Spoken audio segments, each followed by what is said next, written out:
I'm going to read our text in Shona. This world is rich with language.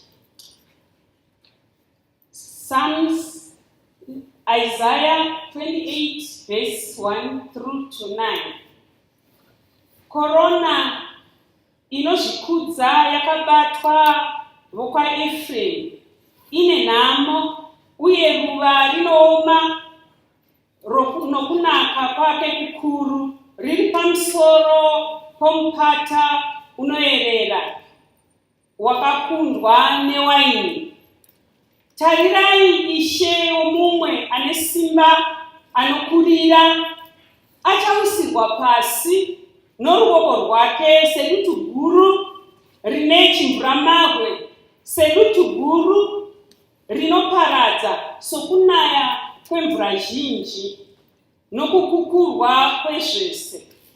Korona inozvikudza yakabatwa kwaEfraimu, ichatsikwa pasi netsoka. Ruva rinooma rokunaka kwake kukuru riripo pamusoro pomupata wakaoma, richayeredzwa, rinotanga kubviswa panzira zhinji, richatarirwa nokuoma ndokuridya richiri muruoko rwake. Nezuva iro Jehovha wehondo uchava korona inobwinya noukomba hwakaisvonaka kuna vese vanhu vakasara, nomweya wokururamisira novagere pakutongwa nesimba kuna vanodzokera nokurwa pasuo. Asi naivo vachazungunuswa newaini, vachadzedzereka nokubatwa.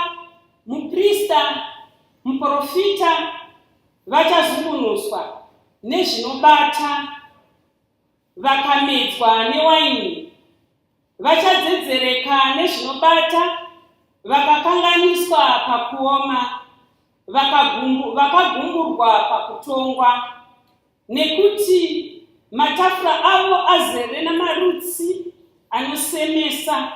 Hapana chakanaka. Ndianiko uchadzidzisa ruzivo?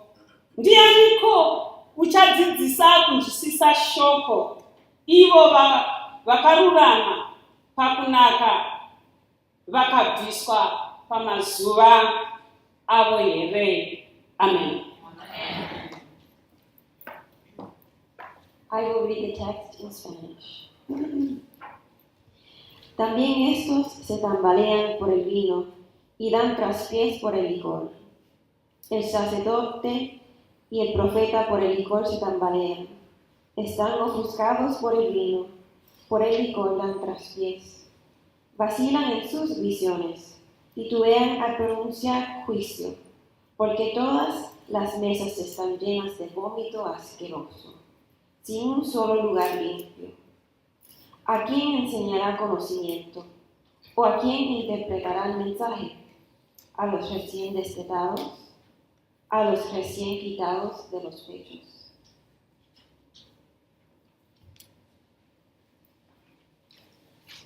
A reading in English from Isaiah 28, verses 1 through 9. I, the proud garland of the drunkards of Ephraim, and the fading flower of its glorious beauty, which is on the head of those loaded with rich food, of those overcome with wine. See, the Lord is one who is mighty and strong, like a storm of hail, a destroying tempest, like a storm of mighty overflowing waters. With her hand she will hurl them down to the earth. Trampled underfoot will be the proud garland of the drunkards of Ephraim. And the fading flower of its glorious beauty, which is on the head of those loaded with rich food, will be like a first ripe fig before the summer.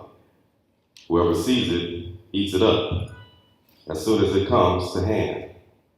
In that day, the Lord of hosts will be a garland of glory and of a diadem of beauty of the remnant of her people, and a spirit of justice to the one who sits in judgment, and strength to those who turn back battle at the gate. These also reel with wine, and stagger with strong drink. The priest and the prophet reel with strong drink. They are confused with wine. They stagger with strong drink. They err in vision. They stumble in giving judgment. All the tables are covered with filthy vomit. No place is clean. Whom will she teach knowledge? And to whom will she explain the message? Those who are weaned from milk? Those taken from the breast? Here is the reading of the lesson. We will now have reflections on this text.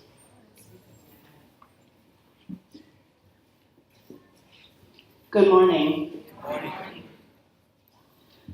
I have to be very honest with you. This text is extremely difficult for me as it relates to not only reading it, but also thinking about its connection to our focus for today, which is on access to universal primary education.